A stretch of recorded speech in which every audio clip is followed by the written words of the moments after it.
Welcome back to the Pro Voice Podcast. My name is JT O'Donnell. I'm the founder and CEO and the host, and I'm so excited today for our episode called Tech, Trust, and Transformation, Leading Change in the Digital Era. I am lucky enough to have four excellent Pro Voicers with you here today, starting with James Annis. He's a technical sales leader, cybersecurity, and cloud solutions expert. I've got Amy Humke with us. She's a data scientist, predictive modeling, and AI analytics specialist.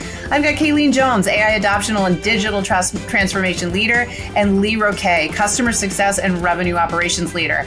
Great backgrounds. We're going to get everybody's mic checked. So let's start with you, Amy. Amy, in 20 words or less, share a moment when you used technology or strategy to create a breakthrough result. I built a predictive model to increase conversion and decrease ad spend by an estimated 5%. Oh my gosh, look at that. You know what I love about that? Like, here are the numbers. Here's what happened, right? No selling it, right? Like, the results are there. That is like my favorite kind of answer. So with that in mind, James, beat that.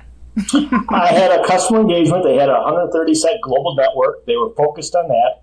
But I turned it into a cybersecurity sale by being able to offer network-based firewalls, so their locations in foreign countries, when they're going on the internet, would go out at an AT&T data center located in region, greatly reducing latency. Love it. Love the international aspect of that as well. Very, very cool. Kayleen, what about you? Oh, pretty simple, really. A friend of mine recently was laid off work, and I taught her how to use ChatGPT to leverage her strengths, and also with Work It Daily for that community and support aspect. Fantastic. I love to hear that. That's excellent. Lee, I think you got, hard folks to follow here. What do you got? Got some numbers. I love the last one. I would say reduce churn at a customer site from 40% to 17% at 8 months by using Gemini to compile all of the great work that was happening within the organization, putting that into weekly and monthly stories that wowed customers to show them the value that was happening behind the scenes. Absolutely love it. And by the way, your use of Gemini makes you the word of the day. We always wait to see how long before AI is incorporated into these conversations, and you are the prize winner. Absolutely love it.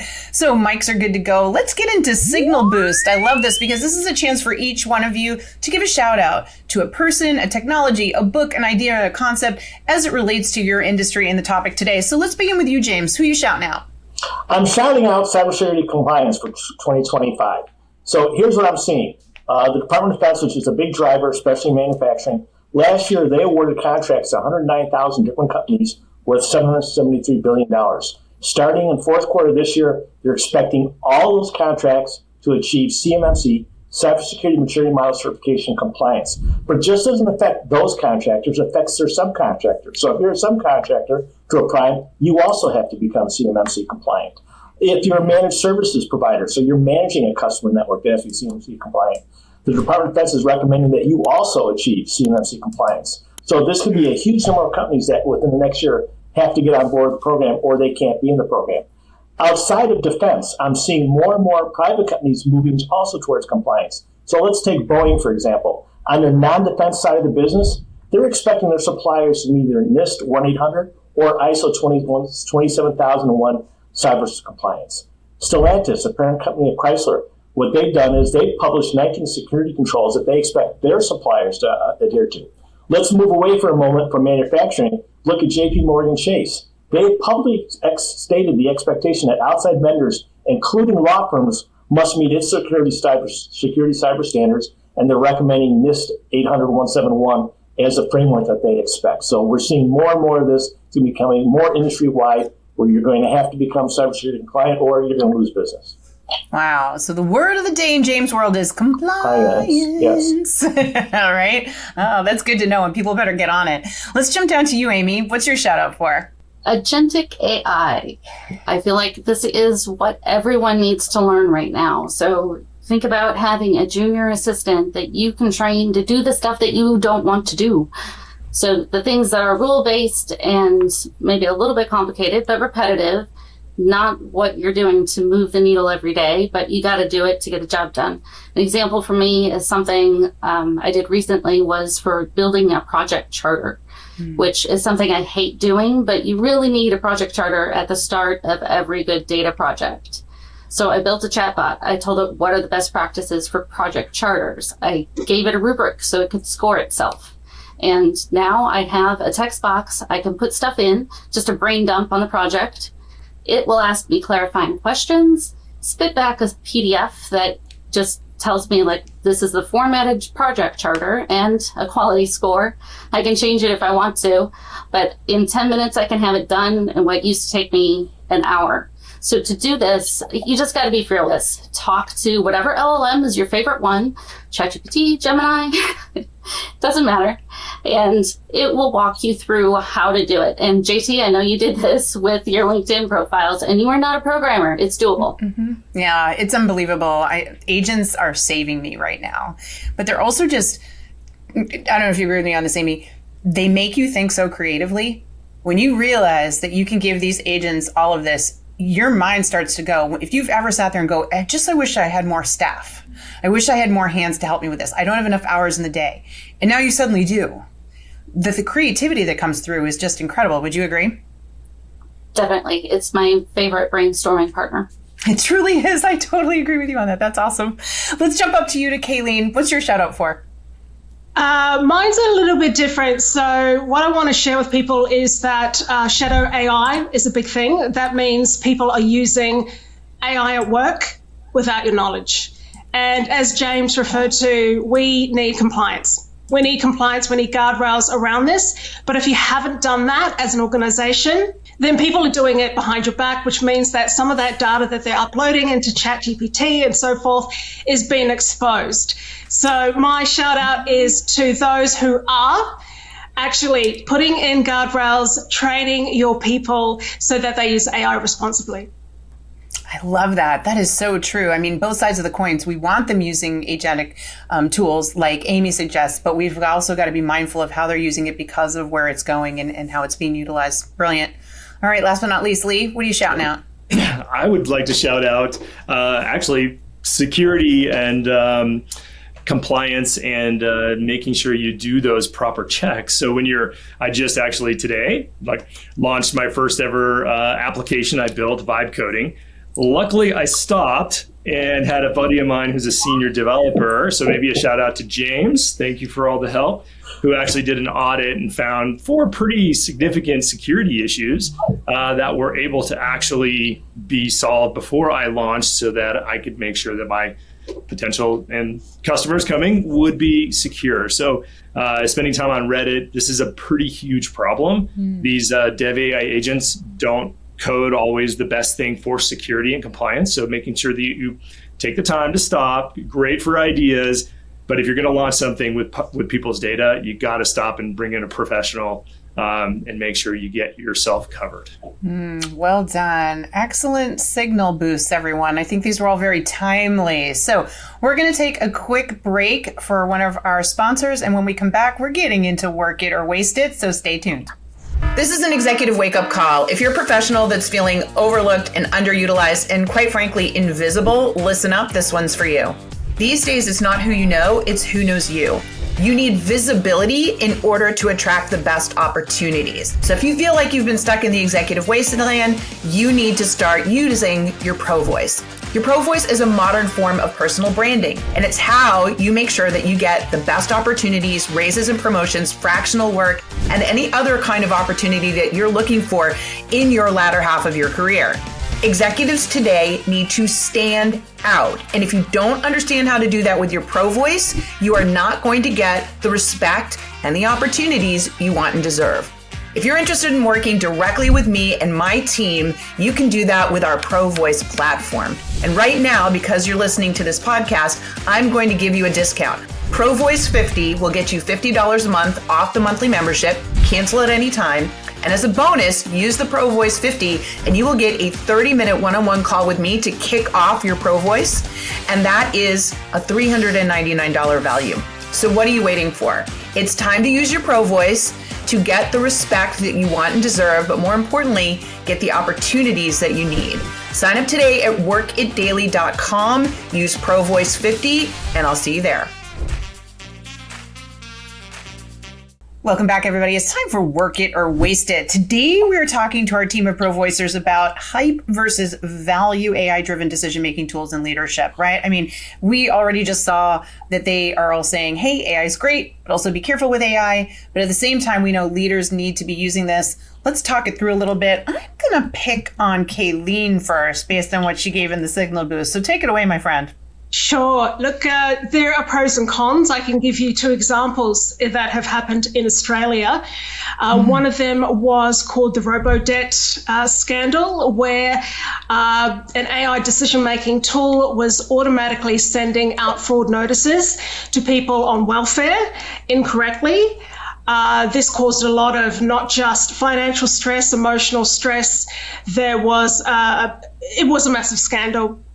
And it had quite a large cost attached to it as well, as far as rolling out AI without testing it, as Lee spoke about earlier.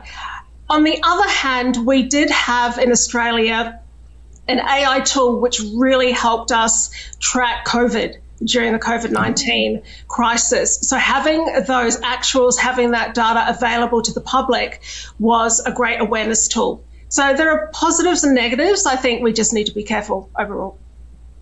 So you're saying don't shy away from it. We've got to use it, but just be more mindful is sort of the overarching thing I'm hearing here, which is great. Super. Amy, thoughts? Agree, disagree?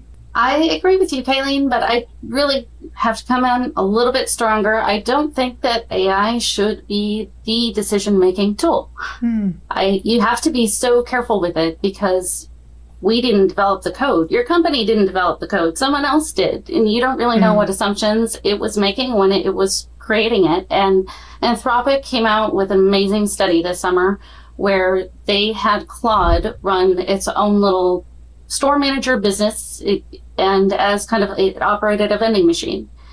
And it kind of did not do a good job. Claude's optimized to be a people pleaser. So when people wanted discounts, it gave discounts. It sold below wholesale.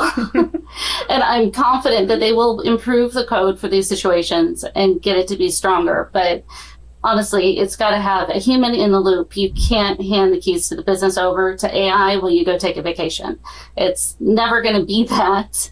So I'd say balance it, use it where it makes things efficient, brainstorm with it, learn from it. It's a great teacher, but don't have it make your decisions. I love it. So two people are talking AI with guardrails and not the thought leadership.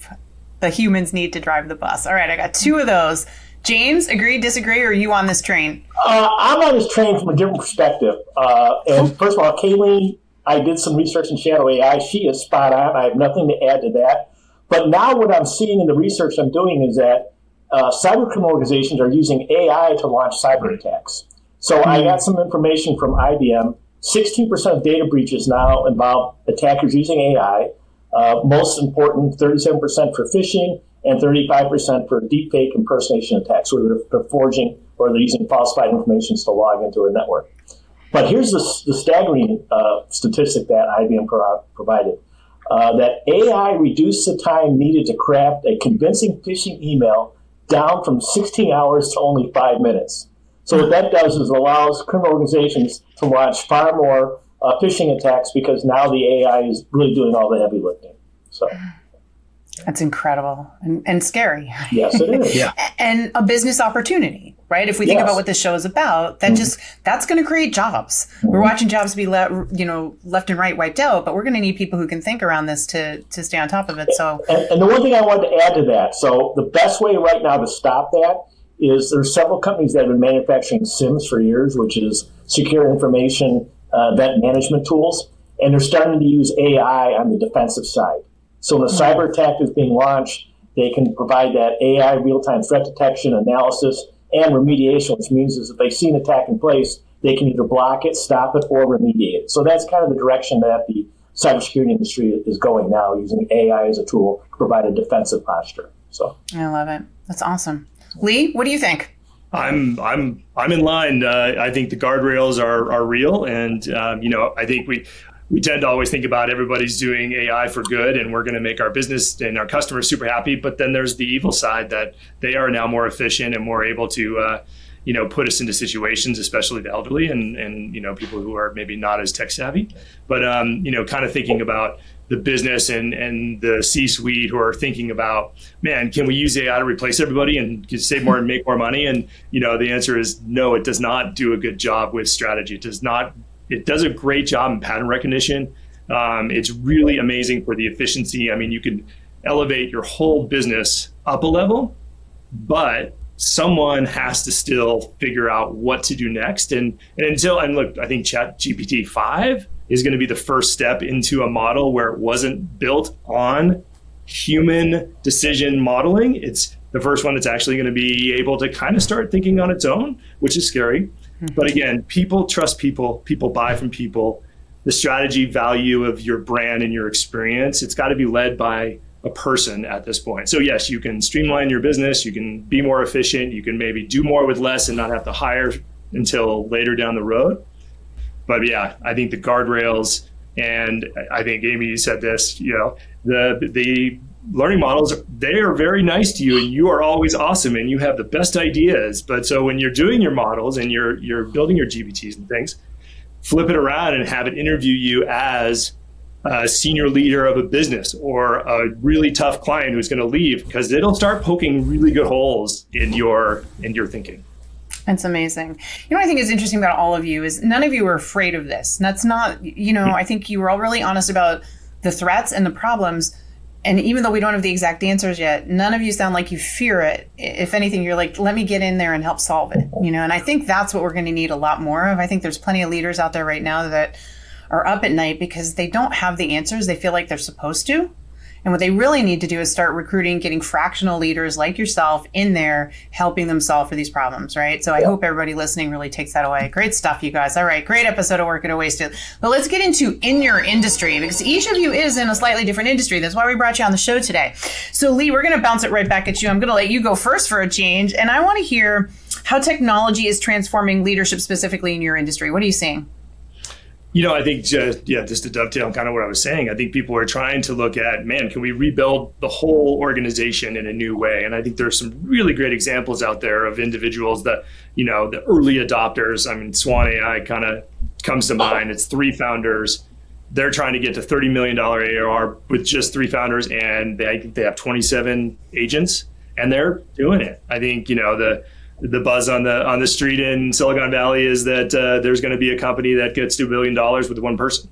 I think that's far away. The people I'm talking to, as we were saying earlier, a lot of businesses, they don't even know where to start. They're afraid. They don't know the controls, the security. They don't know how to put together a little think tank inside their organization and empower people to go solve one problem within their organization and then duplicate that. So, I think what's really happening is what do we do? And I keep going back to, look, the biggest problems we had 10 years ago are the same problems we have today. People have terrible data control. They have bad process. They have too many systems. They have way too much friction between their teams and their customers. Like, get the basics going well, and it'll make great, putting AI over junk is just going to give you more junk. But if you actually put some structure in place, so I think that's really what people are starting to think about is like, where do I put AI? Well, wait a minute, I still got to run my business. I still got to acquire and retain, and I'm still trying to make that happen. So I think, being able to look at, okay, pick a point, make it efficient, put your customer at the center of it. And I think that's kind of the things that are happening. And I think one thing I was working with actually a customer who had 10 years of amazing playbooks and a wiki and all this stuff. They had a knowledge management team. They were like, what do we do? Do we scrap it all? I'm like, no, that is like heaven for an AI. Turn your writers, your documentation people, all the people that are manage all that, that's your AI think tank team. They are ready to go. Empower them. Tell them to go solve a business problem. And that's, I think a lot of companies just are sitting on gold and they don't even realize it. I love it. Okay, I'm going to stop you right there, though, because we've decided that this podcast is going to create, remember those like goofy success posters that used to be on the walls, right? With all okay, so we're going to create our own set of quotes. And my new favorite one now is, putting AI over junk creates more junk. That was a really great statement. Wait, that one's going up maybe on a t-shirt, on a coffee mug, I don't know, but that was pretty epic. So we're going to add that one to the mix. It was super. Absolutely love it. And I love your example too, because I think companies are sitting on assets the way you explained it. that they could be leveraging. That was such a beautiful example. James, I'm going to jump over to you. Okay. So when it comes to client trust, there's two types of trust. If I'm a CIO and I'm managing a network for my users, making sure that they feel that we're doing everything we can on an IT level to keep their machines and their work secure. But the bigger issue that I'm seeing is if you're a company that's holding intellectual property or confidential files, you really have a special requirement to make sure that information that belongs to your clients or customers stays secure. And I'm going to give you a very quick story. Last year, I was brought in by one of our engineers who received an email from one of our customers that was a law firm. But let me be clear, our customer is not the target of this cyber breach. Our customer is one of 150 names that appeared in the carbon copy section of the email. The sender was anonymous. The to section of the email was 4 or 5 people that appeared to be managing partners of a single law firm. The gist of the email was to let this law firm know that they've been breached, that we have a copy of all your files, and that if you reach out to us and send us an email, we'll be more than happy to discuss with you how we can keep your files secure. And what they did to demonstrate that they had breached the network is 2 things. Obviously, they had their email directory because they had all these contacts. But most importantly, they had attached an account receivables report, which showed several of their clients had large past due balances. So I'm looking at those 150 names or more on the email that were in the carbon copy section. I'm thinking some were attorneys, probably from other law firms. Some were individuals. Some had business email addresses. And I'm thinking to myself, how many of these people are clients of that law firm? And how many people are now worried that when they met with their lawyer, or maybe took notes, or maybe they exchanged correspondence, that what they thought was privileged information and confidential is no longer confidential? So something we don't talk about enough in sales, and one of which is, salespeople like to focus on, increasing revenues, reducing expenses, but they don't focus enough on helping a client or customer protect their reputation, their image. And when you look at a law firm, if that reputation or image is damaged by a breach like this, I have to wonder after a year or two, is that law firm still going to be in business? So I guess the thing that I want to stress the most is making sure that if you're holding data that is from a third party, that you go out of your way and make investments, get some cybersecurity compliance in place to demonstrate to them that you've secured that information. So, love it, love it. Amy, your thoughts? What's happening in your industry? In higher education and mission-driven institutions, they have a reputation of being very reactive. Their metrics they tell them what happened, but not in time to impact change. And so what's happening now is that with all of this revelation with technology, they can start embracing predictive analytics more and move into that AI space more than they ever could. And it's a really exciting time to be in higher education because of that. You can see them starting to predict which students are going to drop their courses, which ones are more likely to enroll to begin with, and the ones that are more forward-leaning can start to make things personalized. So not only do they know who needs outreach, but what kind of outreach is going to be best for them. Is an email going to be enough? Do they need to have a phone call? That kind of thing. So it's really exciting to see how they can start to embrace this and move forward in those sectors. I love it. Oh, that's great news. And how about you, Kayleen? I love what Amy said about the leading versus lagging data, that we have AI now to help us with those leading data sets and making those informed decisions based on that. But what I'd like to talk about is how we also use AI, and I've seen it in digital transformation more recently, to hide certain things, to obscure data, to obscure feedback which needs to be raised, and usually by a human. So sometimes we're a bit scared of telling everybody this isn't working, we're bleeding money, and that's hidden within the pretty dashboards. But I think what we need to be is a little more brave. There needs to be a human in the loop, which is what we've spoken about earlier, to actually raise concerns that usually hide in a risk register or hide in dashboards. I just want to say something about all of you. You're all in different industries. We're all seeing jobs be lost in all the industries, right? And it's being pointed to restructuring, but also to AI. But every single one of you pointed out where the human is going to need to drive the AI and where we're going to need to create jobs. And that's exciting to me because I've had people debate, hey, it's wiping out all the jobs. It is right now. And there's going to be a crunch for a while. But it's also going to create a whole heck of a lot of jobs. Like you can see it. You can just listen to all of you and know that it's not going to replace everything. There's going to be all this really cool stuff that people are going to do with it and real problems that are being created that you all pointed out that human beings will need to deal with. So it's exciting to hear that across all of your industries, even if it was a little doomy and gloomy, my friends. My goodness. But I love it. I'm here for it. Hey, we've got another announcement from one of our sponsors. But when we come back, we are going to give each and every one of them a chance to do a power pitch. So stay tuned. Visibility is everything in today's world, but getting noticed, that's tougher than ever. AI is making it easy for you to apply, to post, to connect, but it's also flooding the market with noise. Recruiters, potential clients, decision makers, they're swamped. They can't meet with everyone. And so many great professionals are getting overlooked every single day. That's why creating a strong professional brand is so important. But you might be thinking, I don't know where to begin. I don't know what content will work best. I don't even have the time to figure this all out. That's where McCoy comes in. You bring your experience and your goals, and McCoy AI will turn them into clear, compelling messages that make people pay attention. It helps you find the words, the proof, the stories that show your value. In minutes, you'll have short, powerful content for your McCoy Reel, your evidence on video backed by real results.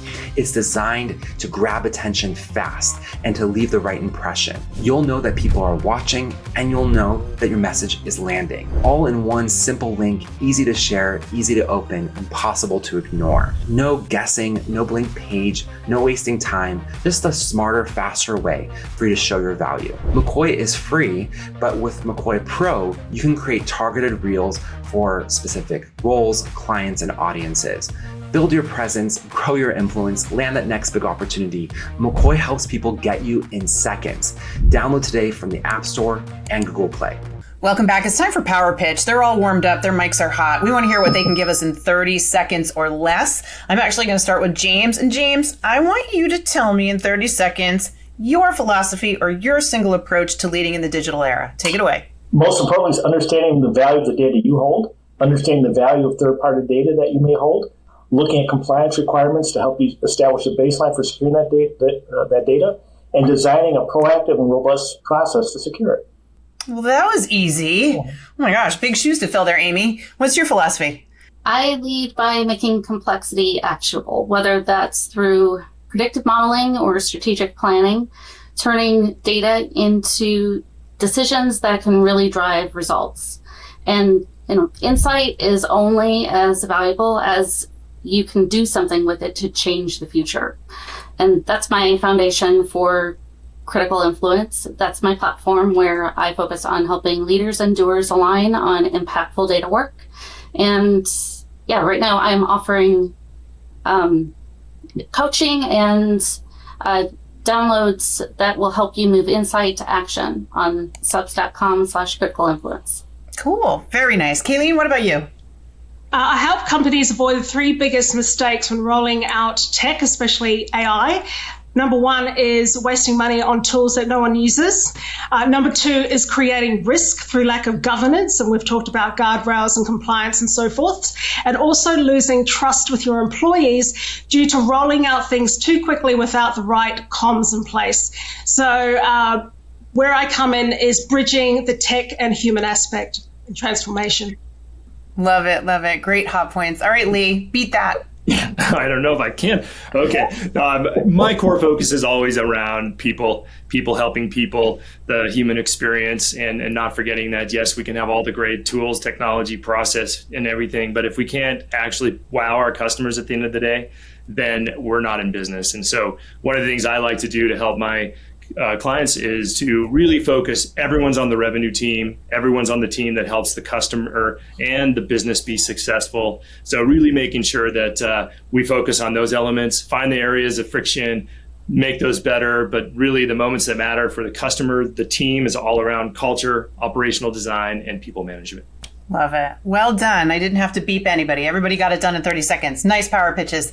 Last one's mic drop moment. This is your moment to just leave the knowledge bomb, folks. And so what I want you to do in this is, based on everything we talked about today, future-proofing your leadership style in this very chaotic tech digital area where, we should all be a little afraid. Let's start with you, Amy. What's your one piece of advice? Shift your focus to outcomes, not so much on tools. Leaders that thrive are not going to be those that are chasing AI technology and the latest shiny new tool. They're going to be those that are focusing on the business outcomes and making sure their teams know how to connect insight to action. And they do that by asking better questions, by challenging assumptions, and by making sure when the data rolls in, they know what to do next. I think we need that shifting outcomes as the T-shirt. Are we on it? Like she's gonna get a poster. It's beautiful. It's beautiful. James, what about you? Leadership is not acknowledging what you know; it's acknowledging what you don't know, and going outside of your safe space to work with people that can help you. What the end result is delivering a solution that is the best interest of the customer. And being on a call like this with such outstanding talent as Amy, Lee, and Kayleen is a perfect example of what I'm describing. So. I love it. I agree with you. And I've seen such a theme on this podcast where people are talking about great leaders, acknowledge that they don't know everything, right? And I just think the fact that you're saying that, like that's true leadership these days. Beautiful, beautiful. I'm actually going to jump over to Lee. Lee? Oh, geez, not ready. That's the idea. Okay. Yeah. No, look, I think Amy said it so well. I think right now is running your business well. I think the days of maybe overbuilding every process, step, tool, tech stack, is time to streamline. I think Kayleen, you said this perfectly, there's been a lot of places for a business or people, or not maybe on purpose, to hide things that really should be front and center. AI is going to help kind of bubble that up. So I think really focusing on, I'll say it again, people helping people, your experience management, really focusing a shift away from what customer success has been for maybe the last 5 or 10 years. It's not a siloed department to stick in the corner to solve all the problems with your broken company. That's why turning everything horizontal, lining everyone to the revenue of the company and how they can drive success is really what I think the pivotal change right now is, having that experience management, customer, team, product, and brand, and really making sure everyone is tied to that in your metrics and you report your 90-day report cards on driving change. And so, just time to clean a little bit of the junk that's maybe piled in the corners, do a little house cleaning, and focus on where you can actually drive efficiencies with AI and human-led AI-first thinking. I agree. I think that as you clear it out, right, you can move faster. End of story, right? Like that is the reality, right? You're going to get lighter for sure. Amazing. Well, let's round it out with Kayleen. Your thoughts? Mic drop moment. I saw a YouTube video the other day and it upset me. It said, my 8-year-old is using AI to build apps. What are you doing? And I found that quite shocking because it's not about that. It's about just getting started. And I know it can be really intimidating as a leader to not know about this new technology and the changes that are coming. We can't predict the future. But my advice is just start. Just start learning. It doesn't matter how simple it is. You need to grow with your teams. So that's what I'd like to leave you with. I absolutely love it. It's so true. Why bully them into it and make them feel bad that they don't know it? We're all learning it. My gosh. And every day there's something new to learn, right? So if you keep that mindset, it works better. I absolutely love ending on that note. Folks, these pro voicers are amazing. And we are so lucky. We are partnered with subs.com. This is the way for you to be able to have each and every one of them in your back pocket. What I mean is, with the subs links that you see for each one of them, you can go straight over, subscribe to them for less than a cup of coffee per month, and get direct messaging with them on an unlimited basis. Again, having these kinds of experts in your back pocket, real humans giving you real answers, that's what you get with subs.com. So please go check them out. Of course, they're all on LinkedIn as well, so you can go find them there. But most importantly, remember this. If you want to win, you've got to work it daily. So until next time, please remember that if you want to be seen, heard, and understood, you need to use your pro voice.